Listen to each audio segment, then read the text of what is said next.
G'day parceros, this is an emergency broadcast. I have direct information that Colombia is trialing a program to open up hotels and accommodations around the country, which means if you have a reservation in one of these places, you'll be able to travel to that location. So it's going to have to be by road over the next month or two. We're probably going to see flights start opening up, but for now, getting around Colombia by road is the thing to do right now. Fortunately, I've been traveling Colombia by road on motorbike for the past 10 years. So in this video, I'm going to share a few places that you can look for a piece of paradise to escape from the cities and rest and connect with nature.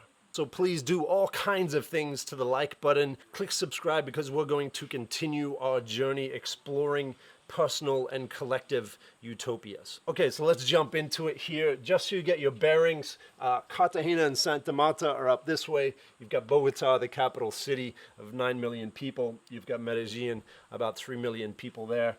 Lower altitude, 1.4 kilometers. You get spring-like temperatures all year round, 16 to 28 degrees Celsius. Higher up in the mountains, you've got 2,644 meters in Bogotá, 8 to 19 degrees average lows and highs there.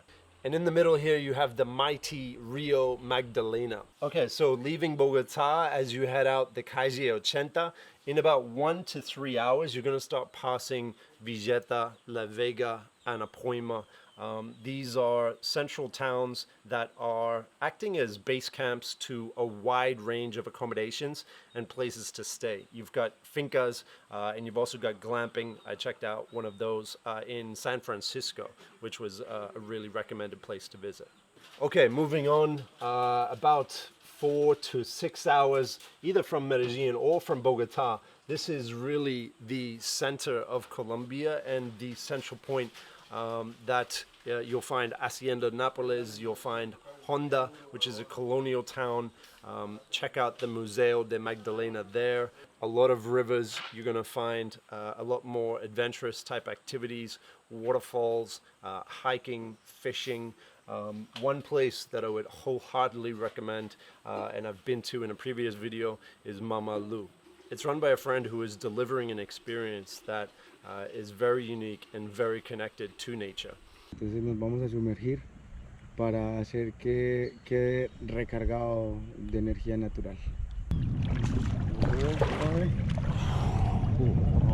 Also in the area, a little bit closer to Medellín, is Rio Claro. I've been there as well. Another place. Check out the Reserva de Rio Claro. They have very affordable accommodation there as well. Doredal is a town on the highway in this area. There's a lot of accommodations available there. But if you're making the trip out there, I would recommend to invest in a accommodation which is much more out there and in the nature that you've traveled to experience. Okay, so moving on to the Coffee Triangle, about 6 to 8 hours from both Medellín and Bogotá.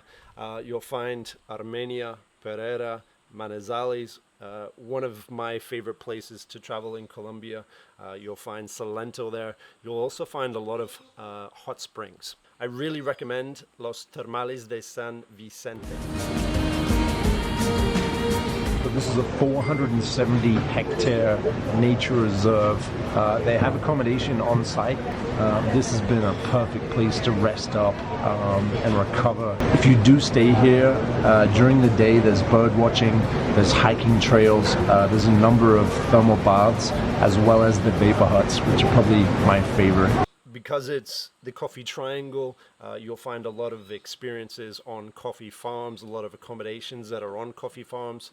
And so you'll be able to enjoy that countryside lifestyle. Spend as much time as you can because I think we have a bit of time to wait around right now. Okay, so maybe you're in Medellín and you want to have a bit of the taste of the coffee lifestyle without the 6 to 8 hours. Within about 2 hours, you're gonna hit a area around Jericó, Jardín, Salgar, Tameses. This is pure, beautiful Antioquia countryside. You'll find some small towns that are just enchanting to spend time in, to sit in the plaza and drink a tentico or una pola with los parceros. I absolutely love traveling through all of this. Cali is down this way. I'm going to put in. I've done this Medellin to Cali route a few times, and I always take a slightly different route each time. There's so much to do. So again, start with those websites, but also ask people you know for specific recommendations. If I was to recommend one place, I would suggest in Salgar, which is about 2 hours outside of Medellin, Finca El Diamante. If I was going to recommend a specific place, I would recommend Finca El Diamante in Salgar, but it's nestled in the coffee mountains of Antioquia. They have horse rides and a coffee farm experience right next door. The food there is incredible, so if you're looking for a deluxe experience, Finca El Diamante. Okay, and then we'll get to this region east of Medellin. I would say within about 1 hour you're going to be arriving there. Obviously, if you're coming from Bogotá, you're talking about 8 hours. Okay, so out this way you're going to find within about an hour, as you head east from Medellin, you're going to find Guatapé, the towns of San Rafael, San Carlos, and a lot of the rivers and farms and the activities associated with that. So there's a lot of fun and a lot of relaxation to be had around this area as well. After 10 years living in Bogotá, I've actually just moved to Medellin, and I do plan to explore a bit more around Medellin. I haven't done an overnight trip to Guatapé yet, but I've got my eye on Bosco. It looks like an absolute treat, a great place to stay. Okay, so there you go. You have the Valley of Dreams. Remember, there's 3 branches of the Andes Mountains which divide this country and have allowed each department to develop its own culture, its own diversity, its own accent, its own food, its own dance, its own history and folklore. It's incredible the diversity that you'll find as you travel overland across Colombia. I'm going to leave it at that. If you have any comments or questions about what I've said, leave them in the comments below. I'll try to answer them. I have a list of things to do in this country, and as much as I keep doing them, the list keeps getting longer. So this is going to certainly be part of the journey, the content that I mentioned that I'll be creating as we start with fresh eyes on this channel. So thanks for tuning in. Share this with anybody else that you would like to go on one of these road trips with, and I invite you to embrace the unknown, because that's where your personal utopia is waiting for you. I'm going to see you in the next one.